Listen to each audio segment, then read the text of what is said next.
Nous allons tout de suite rejoindre Stéphane Antonin et Teaki Pihaouna. Stéphane, bonjour. Merci Yannick. Troisième entretien politique Taou FM Tahiti Info ce matin dans la perspective des élections territoriales 2013 et ce, à moins de 4 semaines maintenant du premier tour du scrutin. Pour en parler avec nous en direct, nous espérions la venue de monsieur Franck Faletta, homme d'affaires bien connu, à la tête notamment du tour opérateur Tahiti Travel et des magasins d'alimentation de la marque Casino en Polynésie. Hélas pour nous, il a été remplacé par monsieur Charles Adjé. Charles Adjé, bonjour. Bonjour Stéphane et Ron. Avec mon confrère Teaki Pihaouna, nous allons tenter 1 heure durant de comprendre ce qui vous motive dans cet événement majeur que constitue le renouvellement des 57 représentants à l'Assemblée de la Polynésie française pour les 5 prochaines années. Alors, première question, Charles Adjé, avez-vous regardé hier Télé-Polynésie Première et notamment le premier entretien face aux journalistes et Gaston Floss en vedette? Qu'est-ce que vous en avez pensé? Honnêtement, j'ai regardé le début de cette présentation. Bon, j'ai trouvé que le langage n'a pas beaucoup changé. J'ai trouvé que les procédures sont toujours les mêmes et puis il y a toujours cet antagonisme entre les deux pôles. En fait, on a un peu l'impression que ils veulent se mettre dans la guerre, mais c'est toujours pour faire une guerre avec l'autre parti et non pas présenter un programme qui est viable et auquel s'attend la population en 2013. Avec toute la crise économique que nous traversons aujourd'hui, nous on aurait souhaité des mesures concrètes. Mais je n'ai pas beaucoup vu des mesures concrètes, sinon celles que nous avions déjà vues par le passé. Donc en clair, vous n'avez pas été convaincu? Non, pas du tout, je n'ai pas été convaincu.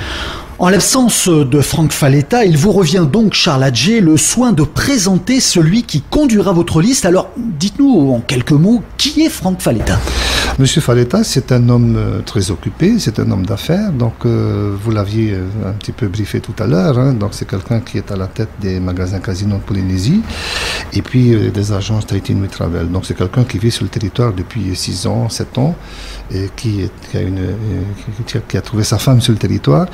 Et ayant déjà fait quelque chose pour la Polynésie, donc en donnant plus de 1000 emplois, il a voulu faire quelque chose encore pour les Polynésiens. Donc c'est dans ce sens qu'il veut se lancer dans la politique aujourd'hui pour pouvoir faciliter les procédures, notamment des investisseurs qui pourraient faire venir sur le territoire pour sauver le pays de cette crise que nous traversons aujourd'hui. Voilà. Aujourd'hui, il n'a pas pu venir puisqu'il a un emploi du temps très chargé, donc il reçoit des investisseurs depuis déjà plusieurs mois pour essayer de trouver des solutions dans tous les secteurs d'activité, préparer des dossiers, ficeler des dossiers, certains sont déjà faits. Donc les élections du 21 avril augurent quelque chose de positif dans le sens où on gagne les élections le 21 avril, tout est prêt pour démarrer dans ce pays, en attribuant notamment les premiers contrats de travail qui seront signés en CDI tout de suite. À titre personnel, Charles Adjé, vous venez d'un tout autre monde, puisque je le rappelle, vous animez notamment des chorales. Donc, qu'est-ce qui vous a séduit dans ce personnage? Quelles seraient ses qualités? Écoutez, au début, lorsque le 8 décembre, M. Faletta adresse son appel à la population, donc il me demande de faire la traduction en Réomaru de son discours. Qui m'a beaucoup séduit. Je crois que la deuxième chose qui m'a séduit chez lui, c'est cette dimension de quelqu'un qui croit en Dieu et qui est quelque chose que j'approuve personnellement puisque j'ai eu un cheminement, on va dire, spirituel dans le sens où j'ai fait des études de théologie. Donc c'est quelqu'un qui dit qu'il a reçu un appel de Dieu. Ça ne me choque aucunement puisque en Polynésie, nous sommes un pays spirituel, nous croyons en Dieu très fortement et encore aujourd'hui, avec la différence de certains pays très sécularisés. Je crois que c'est un discours qui plaît beaucoup aux Polynésiens et je pense qu'il revient. Et c'est une des raisons peut-être qui va faire changer la mentalité ici en Polynésie en matière de politique. Ce qui m'a séduit chez lui, c'est cette dimension de faire du bien à la population, mais avec cette spiritualité que je ne mettrai pas de côté, et loin de là, les Polynésiens. Donc les Polynésiens, eux, ils veulent cette dimension-là dans cette nouvelle année 2013 et à laquelle ils aspirent. Donc c'est eux qui nous le disent sur le terrain. Ils nous disent, on a prié le Seigneur pour que le Seigneur apporte un sauveur. Voilà. Et ce sauveur, pour eux, c'est M. Faletta. Donc ce sont des discours que l'on tient tous tous les soirs. Les gens sont là pour témoigner qu'il n'y a plus d'autre solution. Nous sommes dans la misère, nous sommes dans le dénuement total. Voilà, la seule alternative pour un Polynésien dans une situation comme celle-là, je pense que c'est de se tourner vers le Seigneur. Voilà. Donc c'est dans ce sens que on ne fait pas que ce discours, mais ils ont également besoin, dans un deuxième volet, ils ont également besoin qu'on leur donne des mesures concrètes, des choses concrètes, et non plus des promesses et des mensonges. Pour nombre d'observateurs, M. Faleta est apparu au grand jour avec l'annonce de la fermeture du Sofitel Tahiti Punaouia et parallèlement sa proposition de transformer cet hôtel en maison de jeux de hasard, il faut le dire. Peut-on dire que sur ce coup-là, M. Faleta a subi un revers ? Ça, je ne peux pas vous dire. Pour l'acquisition de Sofitel, je pense que lui, il vous répondra lui-même. Je pense qu'il va faire des annonces publiques bientôt. Donc, en parlant des maisons de casino, je crois que c'est toujours son projet pour le tourisme, notamment le tourisme de première classe, on va dire. Relancer le tourisme en Polynésie, donc c'est quelque chose d'important. Et je crois que la dimension des maisons de jeux de casino en Polynésie, ça n'est pas un problème, puisque en fait, le Polynésien aujourd'hui, c'est quelqu'un qui joue beaucoup. Donc, on n'a rien trouvé à redire à partir de la Française des Jeux, les maisons de bingo, les maisons de cri-cri qu'on appelle ici en Polynésie. Donc les églises se sont prononcées dessus. Autrefois, c'était un non catégorique. Je pense qu'aujourd'hui, on discute un petit peu de la question et c'est plus tout à fait un non formel. Non, je pense pas. Je crois que je ne sais pas si le projet est toujours là, mais je pense qu'il va vous répondre lui-même et ça va se savoir très, très bientôt. Pourtant les casinos sont quand même fortement décriés par la plupart des églises. Vous-même, vous êtes un fervent pratiquant. Alors, est-ce à dire que là, vous ne rejoignez pas l'opinion de l'Église? Alors, moi, je sais que par le passé, les églises étaient formelles, donc c'était non. Mais je crois qu'aujourd'hui, ça a évolué. Ça a évolué beaucoup. Je crois qu'il y a 2 ou 3 représentants d'église qui ne disent plus non. On peut discuter, puisque dans la mesure où les casinos seront contrôlés et que c'est pas, comment dirais-je, c'est vrai que ce sont des casinos qui sont faits pour les touristes de luxe qui viennent chez nous. Fermés aux résidents ? Pardon ? Fermés aux résidents ? Non, c'est pas fermé aux résidents, mais je dis par là que le Polynésien, c'est quelqu'un qui joue beaucoup, et je crois que relativiser les choses, et je crois que dans l'Église, aujourd'hui, il ne faut pas faire la politique de l'autruche, il faut être entier. Le Polynésien, c'est quelqu'un qui joue beaucoup. La Française des Jeux, tout le monde joue au loto, tout le monde fait du kikri ou du bingo. Et c'est dans ce sens que lorsqu'on me pose la question, moi je leur dis cet argument. Et puis bon, autant mieux, finalement, que le Polynésien, au lieu de partir en Nouvelle-Zélande ou de partir aux États-Unis, autant mieux rester sur le territoire et puis dépenser son argent ici. Donc c'est dans ce sens que je crois qu'il y a deux confessions d'église qui ne disent plus non. Ils disent écoutez, si c'est contrôlé, pourquoi pas. Comme ça, au moins, nous avons des Polynésiens qui resteront chez nous et qui dépensent leur argent chez nous. C'est plus tellement arbitraire. Aujourd'hui, je crois que la population est devenue, on va dire alerte. On a ouvert les yeux, on a ouvert les oreilles, on regarde ce qui se passe aujourd'hui. On a envie que notre pays puisse être remonté, mais le plus rapidement possible. Et on ne peut pas se figer dans une idéologie juste à cause des casinos qui viennent de moi. J'ai entendu des arguments comment dirais-je, extrêmes, le genre, les casinos qui arrivent sur le territoire, ça fait faire à nos jeunes filles mineures de la prostitution en Polynésie. Moi, je trouve que cet extrémisme n'est pas du tout le fait uniquement du casino, parce que la prostitution des mineurs, ça se passe très bien chez nous et les maisons de jeu ne sont pas encore sur le territoire. Alors quand j'entends un discours, par exemple, si on ouvre les casinos sur le territoire, moi je quitte ce pays, je pars dans un autre pays. Moi je trouve que c'est dommage qu'on puisse avoir ce langage et cette population qui attend, et que si on parle de la Polynésie comme ça, on va quitter notre pays pour aller où? Dans un autre pays dans lequel il y a des casinos. Charles Hadji, autre question importante. Tout à l'heure, mon confrère vous posait la question donc en préambule de l'interview. Qui est Franck Faletta? Ma question, c'est plutôt où est-il? Puisque oui.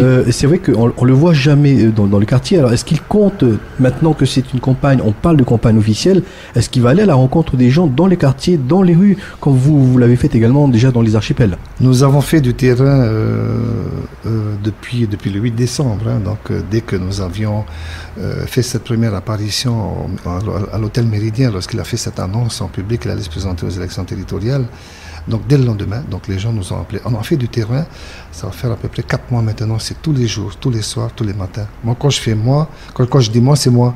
Alors, lorsqu'il y a des grands rassemblements, par exemple, qui regroupent des sections entières, M. Faletta s'est déplacé 2 fois. C'est un homme très occupé. Et je répondais à Stéphane tout à l'heure, c'est un homme qui étudie les dossiers parce qu'avec les investisseurs, ça ne se fait pas comme ça du jour au lendemain. Donc il prend énormément d'heures de travail pour étudier les dossiers, étudier tel gros travaux, des gros travaux qui sont effectués en Polynésie, notamment la construction de nouveaux aéroports renouvelés, FAA, Bora Bora, pour trouver des solutions. C'est un homme occupé.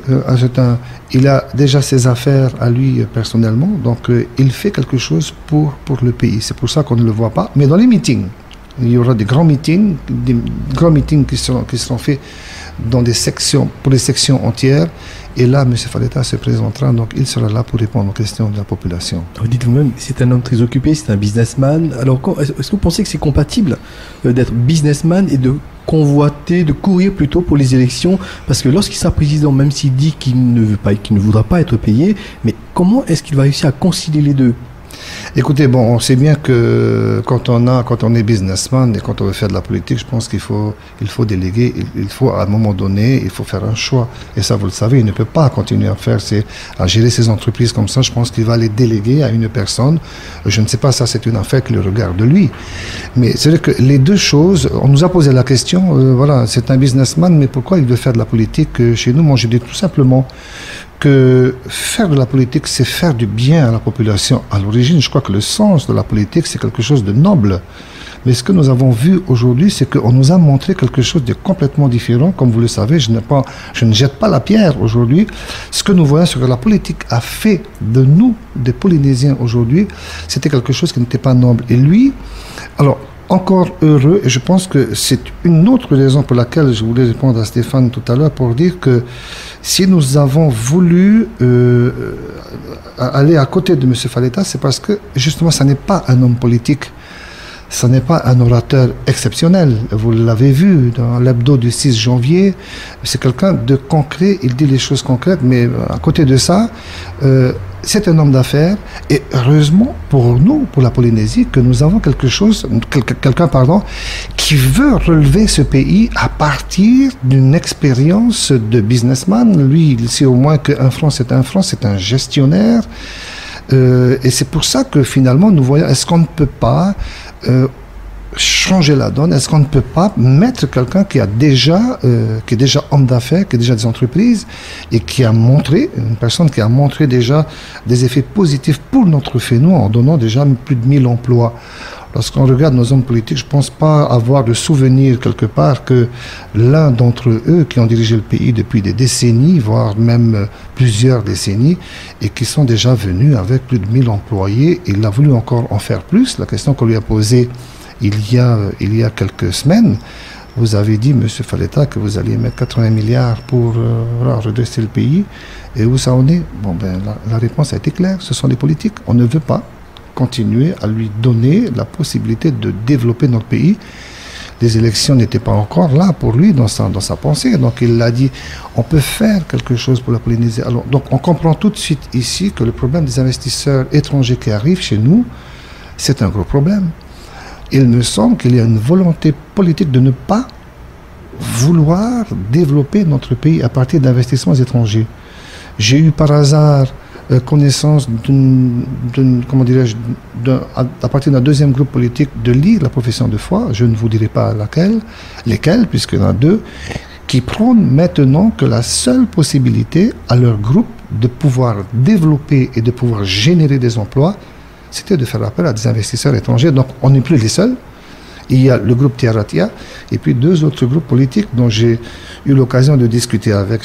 Moi, je pose la question pour dire que voilà, vous pouvez me dire qui sont vos investissements. Bon, on rigolait comme ça entre nous. Ils veulent faire appel à des investissements étrangers pour redresser le pays. Donc, on n'est pas les seuls, on n'est plus les seuls.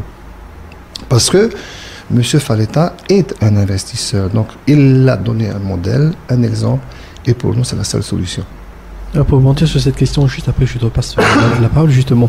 Vous misez beaucoup sur les investisseurs étrangers, c'est exactement ce que vous prenez partout, dans tous les médias.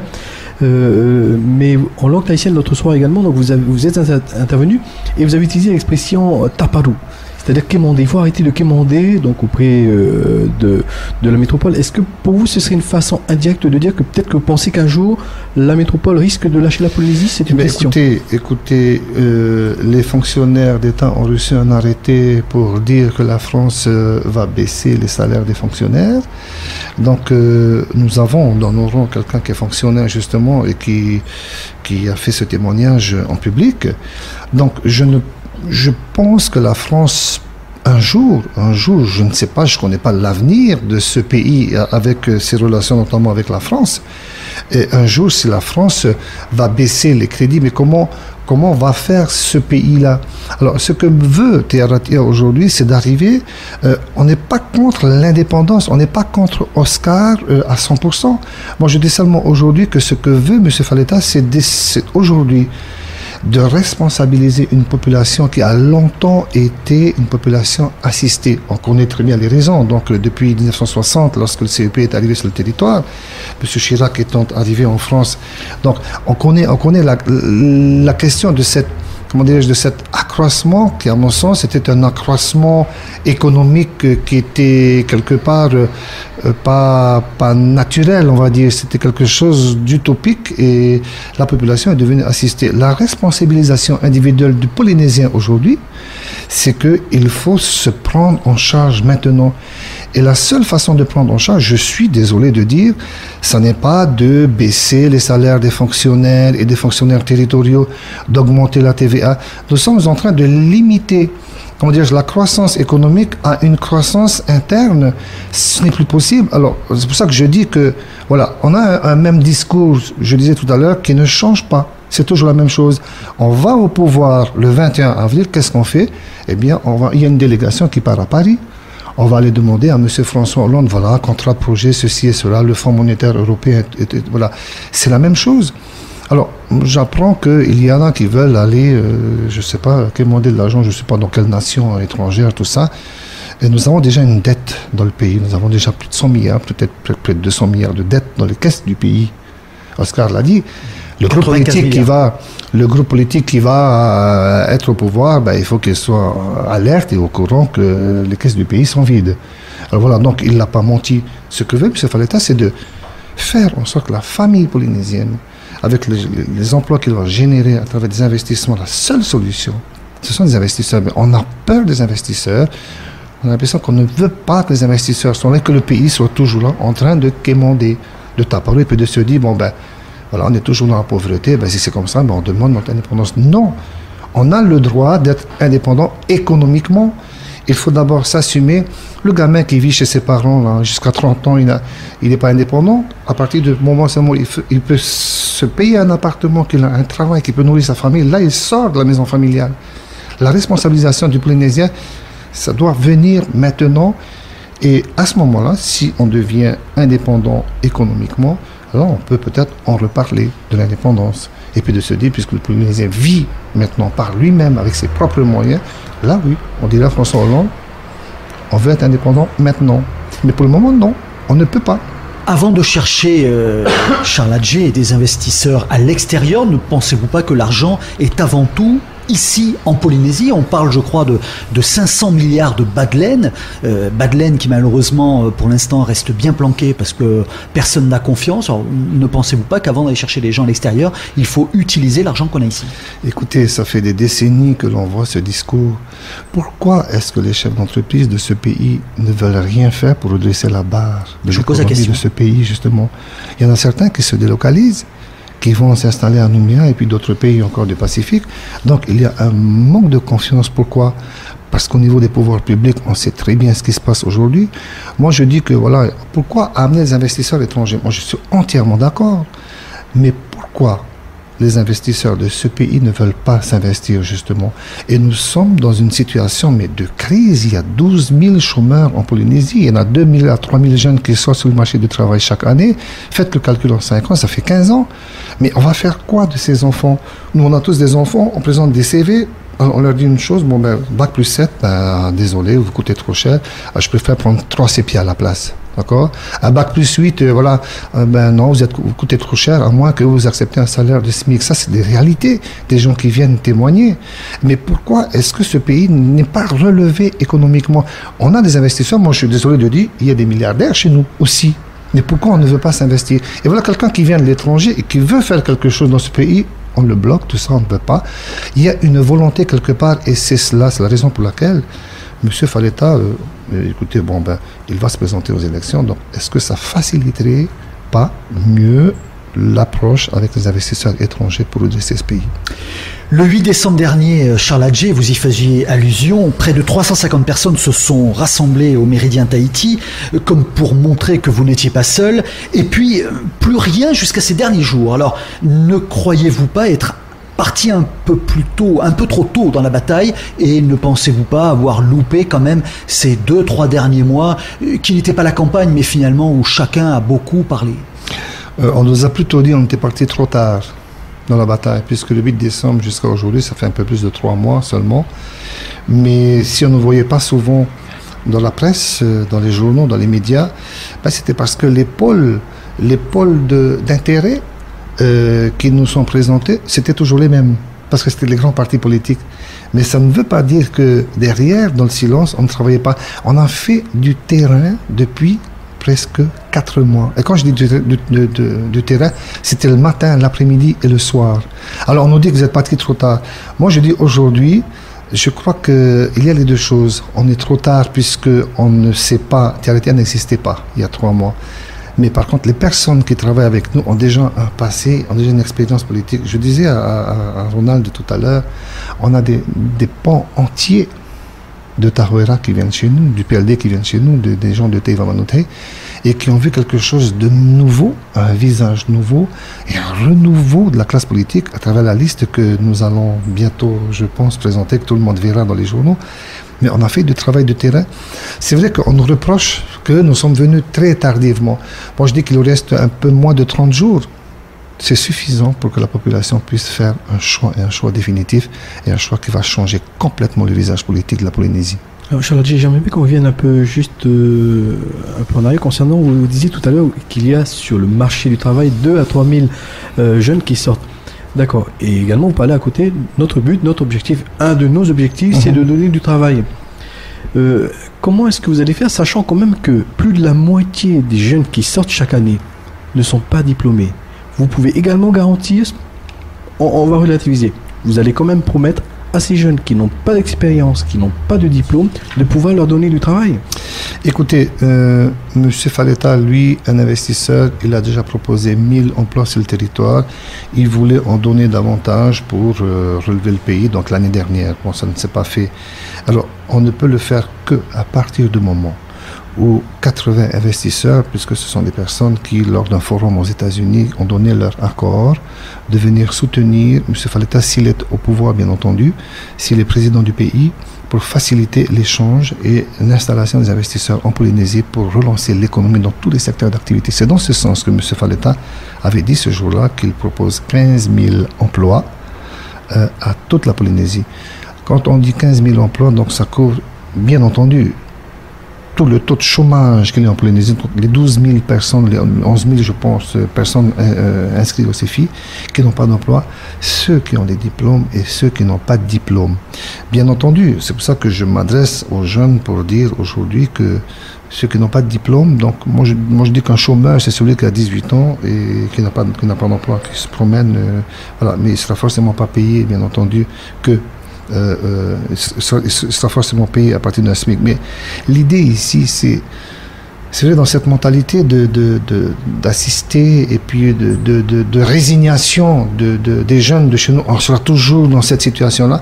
Il faut former ces jeunes avec le concours de ces investisseurs qui vont mettre, comment dirais-je, en relation les entreprises de territoire. Il y en a 2 ou 3 000 qui ont fermé les portes, qui ont mis la clé sous la porte, les patentes qui sont renvoyées. Donc il faut faire réinstaller la confiance et remettre ces jeunes dans le sillage et les former. Il ne restera pas au bas de l'échelle. Donc c'est dans ce sens que je dis, s'il gagne un SMIC, le petit qui gagne au SMIC, avec le développement des activités dans tous les secteurs, que ce soit dans le tourisme, dans le secteur tertiaire, la pêche. Vous savez, lorsque les personnes entendent que les investisseurs viennent sur le Fénois, moi j'ai reçu des personnes qui viennent avec un dossier ficelé, des tomités fénois, c'est des propriétaires de terrain. Voilà, monsieur Adjier, je suis propriétaire de 50 hectares pour l'agriculture extensive, voilà. Mais la philosophie de Faleta, il l'a mal comprise, que je dis, Tiaratia refuse de vendre, que le Polynésien vende sa terre aux investisseurs. Ça n'est plus le temps de la colonisation, c'est fini. Un investisseur vient sur le territoire, développe le pays, mais les terres des Maoris seront mises en bail. Et dès que l'activité est terminée, on rend la terre aux Maoris. On n'achète pas, sauf dans quelques cas particuliers. Les terres domaniales seront utilisées pour le farapou, des choses comme ça. Je parle par exemple dans les îles. Pourquoi est-ce que le Polynésien, on consomme 5 millions de boîtes de sardines par mois? On a du poisson ici, on a du à Touré, on a du au Pérou. Pourquoi on n'aurait pas pu faire pendant des années une usine à faire du poisson en boîte? Pourquoi? Alors, c'est parce que sur le territoire, je pense qu'il y a une volonté quelque part de ne pas vouloir investir pour une usine comme ça qui aurait généré des emplois, je ne sais pas combien, quelques centaines d'emplois. Mais ça ne s'est pas fait, ça fait des décennies. C'est là où je dis qu'aujourd'hui, est-ce qu'il ne faudrait pas tenir un langage concret pour les Polynésiens et les employés, donc ces jeunes qui n'ont pas de diplôme. Avec l'association, je vais avoir une entrevue citoyenne avec les étudiants de l'université. Ils ont besoin de savoir s'ils ont leur place dans des études académiques, des études de longue durée, ici en Polynésie. Est-ce qu'il y aura des débouchés en Polynésie? Créer donc 15 000 emplois, donc c'est votre engagement formel, c'est votre priorité pour cette campagne? C'est la priorité pour la campagne. Comment? Je pense que, eh bien, en demandant aux investisseurs, donc les 80 investisseurs dont je parle souvent... Vous avez des noms pour citer au moins un ou deux? Non, mais je pense que M. Faleta lui-même... Par contre, nous avons je peux vous citer des pays, de Belgique, du Japon, des États-Unis, du Brésil, des États-Unis, d'Australie, de Nouvelle-Zélande. Et on a remarqué que tous ces investisseurs qui ont donné un accord à M. Faleta, avec y compris donc des fonds de pension, des banques qui viendront, ce sont des banques qui ont pour vocation de développer le pays, ce sont des sociétés de crédit de développement qui viendront sur le territoire et qui accorderont des prêts à taux très très très bas pour des ménages qui ont accumulé des tarhas, enfin des dettes, des factures, des échéances, tout ça. Et donc ils seront sur le territoire. C'est la seule façon. D'ailleurs, vous avez lu l'article de M. Faleta dans la dépêche il y a 3-4 semaines. La seule solution pour lui, c'est de faire appel aux investisseurs étrangers dans le pays. Donc on remarque que ce sont des pays qui sont dans le plus, plus 3, plus 4, plus 12 pour certains. Et bon, vous avez remarqué, mais pas certains pays d'Europe. À partir d'un tel argument, Charles Adjier, pensez-vous que c'est suffisant pour permettre à M. Faleta de déclarer, et c'est ce qu'il a déclaré, parce qu'on on le voit pas beaucoup, on l'entend peu, mais alors quand il parle, c'est pas pour rien dire, puisqu'il a déclaré, c'est sûr, on va gagner. Franchement, vous pensez pas que c'est un petit peu... Je pense que tous les groupes politiques et tous les personnages politiques, il faut le faire avec conviction. Avec cette conviction... Je n'ai entendu personne pour l'instant dire c'est sûr on va gagner. Oui, et moi je l'ai dit, je pense à la télé 1 ou 2 fois. Lorsque vous arrivez au deuxième tour, j'ai dit, moi j'ai même dit qu'il n'y a pas de deuxième tour, on gagne le 21 avril.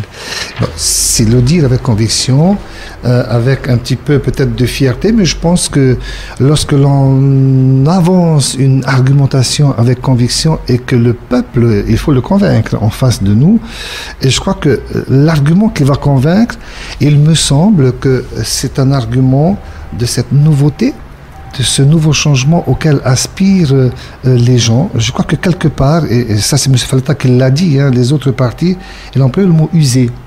des partis qui sont usés, me semble-t-il. Je crois que dans cette usure, il n'y a pas seulement l'usure du temps, on va dire, mais je crois que les actions que nous avons... En fait, les gens parlent par l'expérience que nous avons vécue, qu'ils ont vécue. Des années, ça a été comme ci, ça a été comme ça. On a soutenu un tel pendant 30, 40 ans, et aujourd'hui, on n'a toujours rien eu. On prend les mêmes, on reprend les mêmes, on remanipule une liste, mais en fait, c'est toujours les mêmes qui viennent. On a le même discours, et je crois que c'est ça qui ressort, mais je vous assure, c'est à tous les meetings, les gens se lèvent, mais c'est incroyable. Nous, on s'attend à ce qu'on nous jette des œufs pourris à la figure, mais pas du tout. Les gens disent, mais vous, c'est nouveau.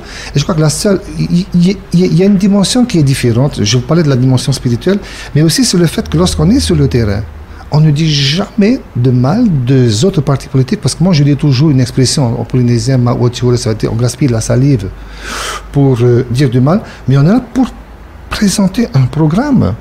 Parce qu'on n'est plus là pour... Moi, j'ai beaucoup de respect pour ces hommes politiques qui ont dirigé le pays pendant des décennies. Et ça, je dis, bon, je tire mon coup de chapeau puisque ça fait des années qu'ils sont là.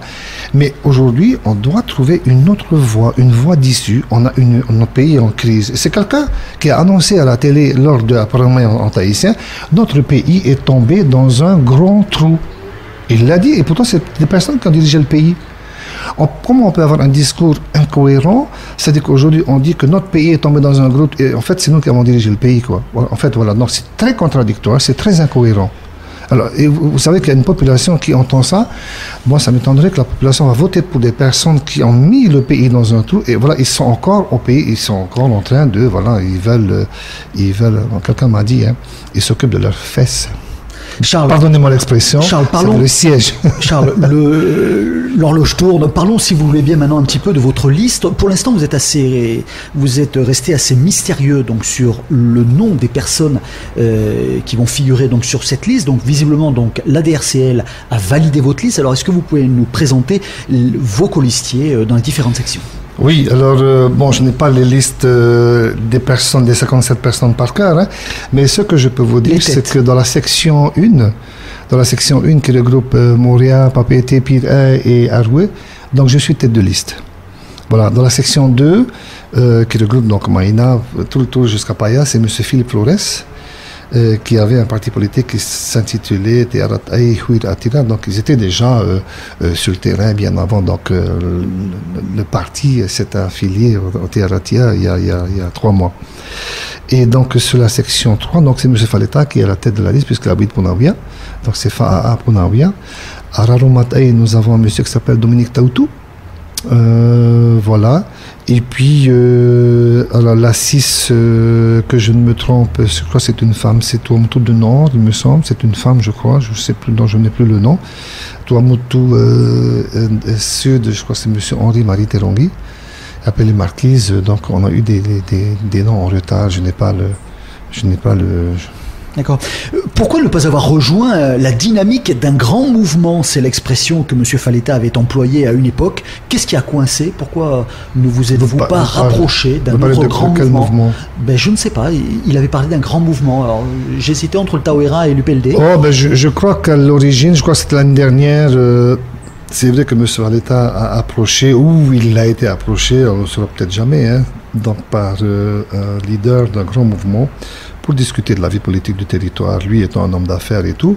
Bon, alors ce sont des entrevues à qui l'on a prêté quelques notions d'alliance et tout, mais il n'y avait pas d'alliance, quoi, en fait. Hein. Je pense qu'on a voulu faire de la nouveauté, puisque si on pouvait se mettre avec quelqu'un d'autre, je crois que les choses n'auront pas changé, c'est toujours les mêmes personnes et on aurait peut-être risqué d'être noyé dans ces grands mouvements, d'autant plus qu'on n'a aucune expérience politique en la matière et c'est dans ce sens qu'on a voulu rester nous-mêmes, seuls, dans la bataille, du début jusqu'à la fin. Alors Charles Adjé, il y a quand même une des grandes difficultés dans tous les gouvernements qui se sont succédés, il y a un parent pauvre qui est la culture. On n'en parle jamais pratiquement. Et est-ce que lorsque, situation hypothétique, vous passez et vous formez votre gouvernement, est-ce que vous allez enfin donner des moyens, c'est toujours question bien sûr, à ce parent pauvre, parce que c'est quand même une sacrée vitrine. On parle du tourisme, on parle de tout, mais c'est avant tout quand même peut-être quelque part Moi, je dis, je n'ai jamais compris aujourd'hui pourquoi il y a 10, 20, 30, 40, 50 ans que notre Polynésie n'a jamais eu un centre culturel. Je crois que la priorité que nous allons avoir, c'est de créer ce fameux centre culturel qui est une vitrine touristique, tu l'as dit. Et pourquoi on ne l'a jamais eu? Parce que nous met un centre culturel, la Nouvelle-Zélande, Hawaï, Australie, Nouvelle-Zélande, tout le monde a... Une sorte de laïe? Pardon? Une sorte de laïe? Exactement, exactement. Il y a des spécialistes qui étaient venus déjà il y a quelques années pour... des spécialistes qui veulent, avec un plan, avec des plans et tout, mais on n'a jamais voulu le faire. Je ne sais pas, il faudra poser la question aux hommes politiques. La première chose justement que M. Faleta voulait faire en engageant ces fameux fonds l'année dernière, c'était pour faire un centre culturel en Polynésie. Si on veut faire venir des touristes, lui étant voilà, le fer de lance de l'économie du territoire, donc c'est le tourisme. Le tourisme aujourd'hui a chuté, vous savez, on a les chiffres sont parlants. Et donc il y a une des raisons, moi je vois ces paquebots qui viennent en Polynésie, dans la rade de Papeete, il y en a 2 ou 3 quelquefois, les touristes, moi honnêtement j'ai honte de mon pays. Ils viennent ici pour regarder nos Tahitiennes qui dansent et ils font quoi? Eh bien ils sont obligés d'attendre le vendredi ou le samedi pour aller regarder nos filles qui dansent, comment on fait une couronne et tout. Mais moi je dis c'est lamentable. Justement, alors quelles sont vos ambitions pour ce secteur si cher à M. Faleta? Oui, alors M. Faleta, vous savez, sur le territoire, lui, il apporte 70% des touristes sur le territoire, et le territoire, lui, par le biais de M. Temaru, qui est le ministre, je vous rappelle, le ministre du Tourisme, 30%. On lui a posé une question une fois au GIE, une réunion du GIE, Monsieur le Président, vous trouvez normal que à vous apportez 30% du tourisme en Polynésie à un seul homme, 70%. Évidemment, ce que M. Faleta veut pour relancer le pays, c'est en 2 ans amener 350 000 touristes en Polynésie. Mais on n'a pas d'infrastructure et de structure d'accueil. Il faudra en créer. Les hôtels qui sont sur la place sont insuffisants, la capacité d'accueil insuffisante. C'est fini le temps des 250 000 touristes, où quand même le pays, il faut le dire, vivait quand même, je ne dirais pas dans l'opulence, mais vivait quand même bien en Polynésie. Les gens ont du travail, à peu près tout le monde avait du travail. Mais 100 000 touristes ont déserté nos îles. Donc nous avons aujourd'hui quelque chose comme 150 000 touristes, peut-être un peu moins, 140 000 touristes. Il y a eu quand même une augmentation au mois d'octobre, novembre, l'année dernière, de quoi? De 6%, oui, quelque chose comme ça. De 6 000, enfin bref. Voilà, donc ce qu'il faut faire, c'est, dans le cadre des grands travaux, c'est que les aéroports de Tahiti Fa'a et de Bora doivent être complètement rénovés, pour ne pas dire reconstruite, détruite et reconstruite, parce que s'il faut faire venir des touristes en Polynésie, évidemment pour faire venir des touristes il faut que ça soit attractif, donc il y a le prix du billet d'avion. Donc la politique de M. Faleta, c'est de rendre d'abord en matière de carburant quelque chose de moins cher, une baisse de 30 à 40% de carburant sur le territoire. C'est une chose qui est tout à fait faisable. Donc à la pompe, au lieu que ça soit 185 francs le litre ou quelque chose comme ça, c'est 100 francs le litre. Par quel mystère? Eh bien, écoutez, dans le monde entier, on n'a jamais vu que dans un pays, les détenteurs et les propriétaires de carburant sont des privés. Il n'y en a que 3 en Polynésie, je ne vais pas vous les citer. Vous voyez? Alors j'ai dit à M. Faleta, écoute, explique à la population, parce que moi je vais expliquer et briefer la population. Eh bien, le pays doit avoir son propre carburant à un prix très bas. Donc évidemment, dans les groupes auxquels est attaché M. Faleta, dans le monde entier, le baril du pétrole a baissé, mais pourquoi chez nous non? Alors c'est dans ce sens qu'on peut arriver à avoir un carburant pas cher en Polynésie, et que le Polynésien, bien, dans une station-service, il va payer le carburant à 100 francs. Donc qui dit baisse de carburant, donc baisse de l'électricité, baisse des tarifs d'avion. Donc là déjà, il y a une confiance qui va revenir, et les touristes, lui, il pense faire venir en 2 ans 350 000 touristes en Polynésie. Donc en fait un doublement. Il faut doubler la capacité, mais avec toute la structure qui va parallèlement à ça. Pensez vraiment qu'on construit des hôtels en 2 ans? Oui. On les fait venir, on fait venir les investisseurs, on construit les hôtels. Il faut reprendre tous les hôtels qui ont fermé. Là, vous savez très bien qu'il y a des hôtels. Moi, je suis allé à Wainé, il y a une petite dizaine d'hôtels de pensions de famille qui ont fermé. Avec ces fermetures, donc licenciements, on a des hôtels ici à Tahiti aussi qui ont fermé, dans les îles. Il faut redévelopper d'abord cela et augmenter la capacité d'accueil de ces touristes-là. et pas faire du tourisme chez l'habitant. Oui, mais Charles, juste peut-être il y a un chaînon manquant, c'est-à-dire que effectivement c'est une de vos volontés de vouloir restructurer, de rebâtir, mais pour ces personnes qui ont fermé les pensions de famille qui nous écoutent actuellement, est-ce que le gouvernement Faleta va prêter ou va aider auprès de budget pour pouvoir, parce que ça coûte de l'argent tout ça. Est-ce que vous pouvez leur assurer maintenant en disant oui, nous allons vous aider lorsque nous allons passer, parce que c'est de l'argent. C'est vrai, lorsque je parle d'hôtel, c'est en même temps les pensions de famille. Parce qu'on ne peut pas négliger les pensions de famille. D'ailleurs, la polémique que l'on voit souvent, c'est qu'on accorde une défiscalisation aux hôtels et puis on met un petit peu de côté les pensions de famille, que je ne néglige pas, loin de là, parce que je crois que la dimension d'une pension de famille est l'authenticité, me semble-t-il, l'authenticité vraiment de ce que le touriste veut, de notre culture dont tu parlais tout à l'heure. Je disais il y a un instant que parmi les investisseurs qui sont sur le phénomène, il y a des banques qui ont pour vocation justement de développer, d'accorder des crédits de développement pour ces pensions de famille, pour toutes ces entreprises en difficulté, pour ces entrepreneurs, pour ces petites entreprises privées qui ont fermé les portes, à redynamiser, leur redonner confiance. Et ce que je voulais dire également par rapport à ça, c'est que les investisseurs qui seront là, ils seront mis en partenariat avec les entreprises locales, bien entendu, avec avec l'emploi local qui sera privilégié à 100%. C'est-à-dire que les gens me disent, écoute, M. Hadji, les investisseurs, est-ce qu'ils viendront avec leur... Je dis, non, pas du tout. Les employés seront des employés locaux. Donc, une protection de l'emploi local, un arrêté qui a déjà été voté par l'Assemblée, mais il me semble qu'il n'a jamais été appliqué en Polynésie. C'est-à-dire, à diplôme équivalent, je ne sais pas, je dis n'importe quoi, un bac plus 8 qui vient de métropole, un bac plus 8 en Polynésie, pourquoi prend-on le métropolitain? L'arrêté a déjà été fait, a déjà été voté, mais il n'a pas encore été appliqué. Moi, je dis aujourd'hui que l'implication des investisseurs avec le partenariat des entreprises locales et les banques qui viendront chez nous, qui ont cette vocation d'accorder des crédits. Moi, je dis pour les petites et moyennes entreprises, qu'est-ce qu'on a comme issue sur le territoire aujourd'hui? Demander un crédit à une banque, vous savez tous, on n'accorde pas. On n'accorde pas, et encore moins aux ménages qui ont plein d'échéances à rembourser à la fin du mois. Le petit boulanger là, qui va demander un crédit à l'ADI par exemple, c'est un véritable parcours de combattant. Je pense que là, il faut diviser. Je pense que les banques qui viendront sur le territoire auront cette vocation. Moi, je suis un peu désolé parce que je sais qu'il y a une ou deux banques peut-être qui ont voulu se délocaliser aussi, qui ont voulu partir de chez nous pour s'installer ailleurs. Moi, je dis qu'il y a des banques sur le territoire qui avaient cette vocation au départ. C'était de développer, mais aujourd'hui on sait, je sais pas, on se pose la question entre guillemets, est-ce que c'est une banque qui prête que aux riches et pas aux petits? Alors ça va être quand même compliqué parce que ceux qui ont déjà des dettes et qui ferment à cause des dettes, du passif, vous allez pouvoir rattraper tout ça. C'est-à-dire, j'imagine, j'ai une pension de famille, j'ai des dettes, j'ai 15 millions de dettes, mais j'ai fermé parce que c'est la situation économique. Je vais vous voir et je vous dis, avec des preuves en disant, je veux réouvrir ma structure. Est-ce que vous pouvez m'assurer que vous allez m'aider pour ouvrir cette structure? Réponse courte, Charles Hadji, parce que le temps tourne et on a encore 3-4 questions et après c'est la fin de notre entretien. Dans la mesure où le pays sera reboosté à travers les investisseurs qui viendront développer dans tous les secteurs d'activité, je crois que la vocation de ces banques-là, avec bien entendu, je ne vais pas m'avancer dans l'étude des dossiers et puis de la situation problématique de telle ou telle entreprise, mais en tout cas la vocation de ces banques-là serait justement de développer le pays.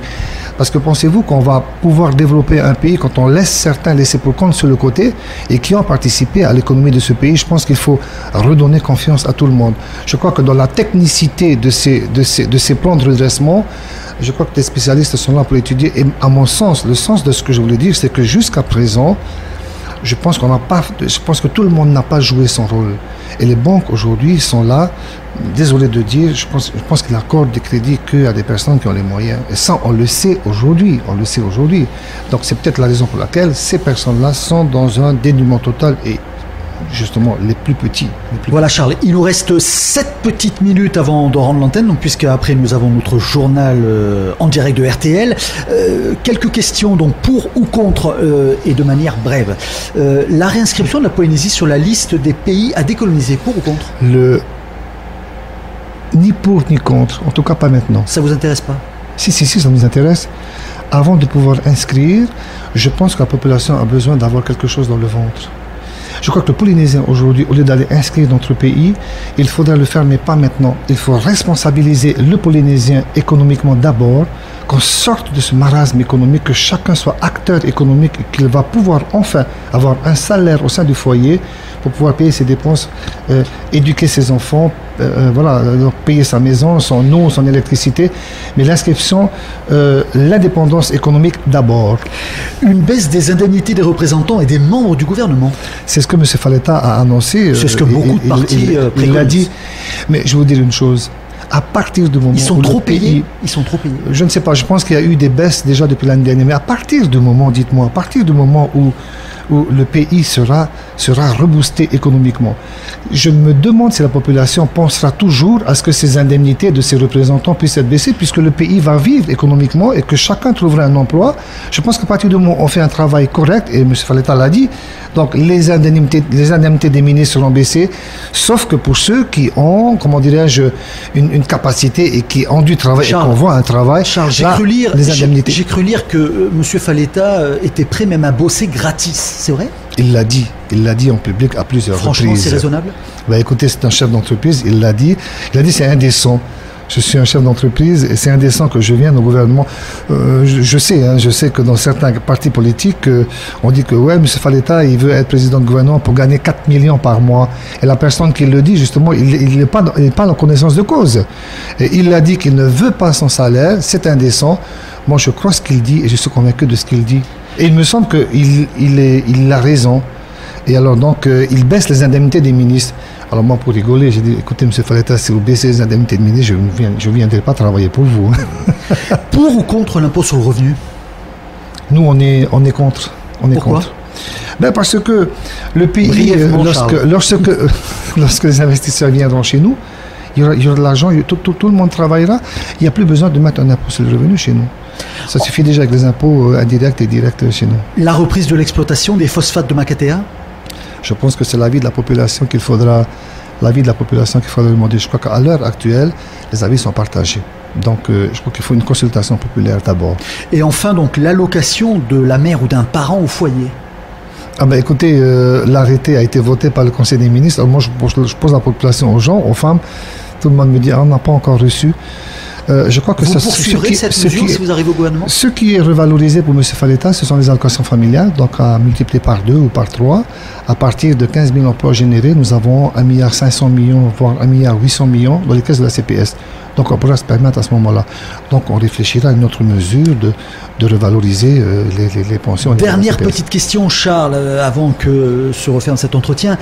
Dans l'hypothèse où vous n'étiez pas où vous ne seriez pas au deuxième tour, appellerez-vous à voter? Et si vous appelez à voter, vous avez déjà une petite idée pour qui?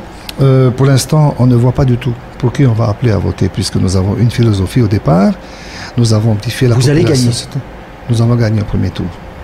Vous allez gagner au premier tour? Au premier tour. Ah, d'accord. Voilà, ben écoutez, Charles Adjé, qui ne jure finalement que par les investisseurs internationaux, qui préconise la création de 15 000 emplois et de baisser en fait le prix des hydrocarbures à 100 francs le litre. Alors moi je signe tout de suite, je sais pas, toi t'es à qui? Au moins vous avez la foi. Hein. Beaucoup. Et la conviction et la foi, ouais. Voilà Charles Adjé, maintenant vous allez passer entre les mains de mon confrère Onotea, donc pour le même entretien d'1 heure en tahitien. Merci en tout cas d'avoir répondu à notre invitation. Merci de m'avoir invité. Merci.